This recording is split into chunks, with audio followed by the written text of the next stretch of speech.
কষ্টের কিনা খেয়াল করছো? বিয়ের পর থেকে আমি একটা কথাই বলতাম, আরে ধুর, প্রবাসের জীবন কষ্টের না।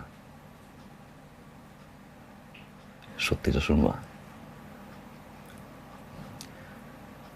আমাদের প্রবাসীদের জীবন এতটা কষ্টের, তোমার প্রত্যেকটা প্রবাসী কষ্ট করে যায় শুধুমাত্র স্বপ্নের জন্য। টানা 5-10 বছর কাজ করব, এই কষ্টের টাকা নিয়ে দেশে আসবো,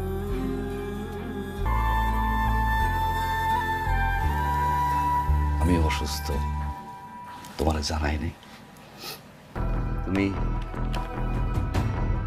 ভালো থাকো, তুমি সুখে থাকো, ডিভোর্স পেপার বর্ষা সব